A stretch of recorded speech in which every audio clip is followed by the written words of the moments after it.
এদিকে ভোলায় জমে উঠেছে কোরবানির পশুর হাট। জেলার ১৪৯টি হাটে চলছে বেচাকেনা। এ বিষয়ে বিস্তারিত জানাচ্ছেন সহকর্মী মলয় দে।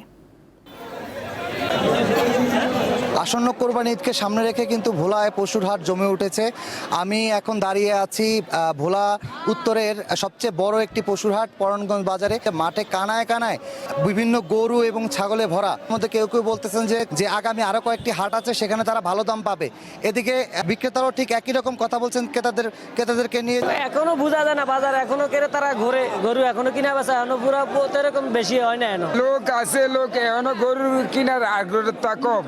বাজারে ঘুরছি, ঘুরিয়া দেয় যে মোটামুটি বাজার চলে, অন্য কিনা বেচা করি নাই, করার চেষ্টা আছে।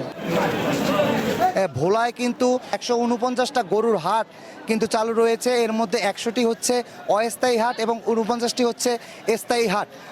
গরু বেচা কিনা বাজারে একদম কম হয়। মোটামুটি এখন পর্যন্ত মানে ১০-১২টা গরু বাজারে বেচা কিনা হয়েছে। 5টা গরু আনছি, একটা বিক্রি করছি, আল্লাহ তো ভালো দামই পাইছি। ১,৫৩,০০০ টাকা বিক্রি করছি খাজনা হারা, আর 4টা এখন আছে।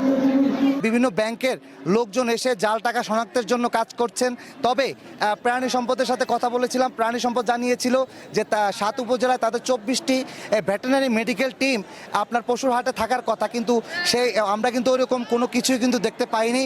তো সব মিলিয়ে বলা যায় যে দিন যতই ঘনিয়ে আসছে ক্রেতা বিক্রেতাদের আনাগোনাও বাড়ছে। মনে করছে এই হাটে বেচুম না, আগামী হাটে বেচুম, এই কারণে গরু মনে করেন বেচা বিক্রি হয় না। দাম তো এখন অনেক সময় গরুর সাথে দাম হচ্ছে না, তারপরেও মিলজিত করে কিনতে হবে আর কি।